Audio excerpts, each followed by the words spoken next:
Does he love me? How can I tell? Someone wrote in and asked us that question the other day. It's a great question. And this is Reid from readaboutsex.com. And I'm Cathy Bartoli from theintimacydojo.com. And apparently we've killed him. So I'll just do this talk without him. Let me count the ways. How do you tell? Have you asked?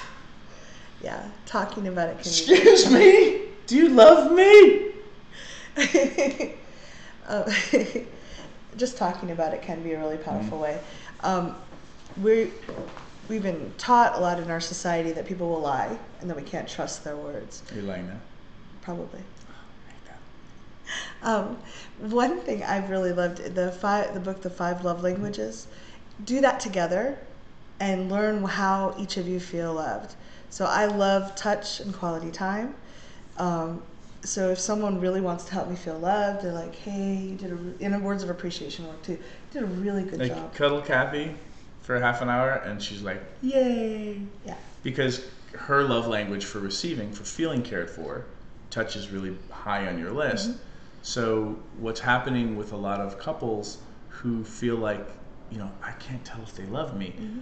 What's probably going on, and really read that book, The 5 Love Languages, is they're probably showing you how much they care, but it's in a different dialect. So you're not feeling love because they're not doing it in your love language. So if I'm not a touchy-feely person, but I'm, like acts of service are my thing, mm-hmm. but for showing that I love, but not Cathy's language for feeling loved, I could be doing her dishes and cleaning her house. Like, he's doing everything but cuddle me. He won't spend time with me. Yeah. Why won't he love me? He's just always cleaning the house, making the bed, and doing the laundry. Why? And people get like that. And it's frustrating for both sides because you might be busting your butt going, I'm trying to show I love her.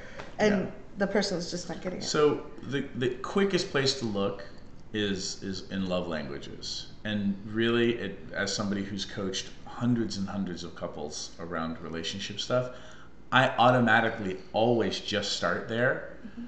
because it's so often that we're mismatched into how we show that we care and how we feel cared for. And seeing how the other person's caring for you and getting those into alignment, really, really powerful. And you can also, if you're feeling insecure, asking for that reassurance rather than, and trying to let it in. You can get some coaching with that. There's a bunch of books out there about feeling better, more secure. Your jealousy program walks people through that some. Mm-hmm. And I use emotional freedom techniques on Thriving Now for that as well. If you can start letting it in, so if I'm feeling insecure, I might say, hey, I'm feeling insecure. Could you remind me that you love me? Yeah. And if I can let that in, I start filling my tank a little bit, rather than like hoping, like watching to see, trying to judge all the time if the person loves you, which can be really stressful for the person watching and awkward for the person that's being watched. Mm-hmm. Yeah. So start with the 5 love languages. Let us know which of your love languages for giving are, like what are your top ones, and what are your love languages for receiving love and feeling cared for, and leave them in the comments below. We're looking forward to seeing them.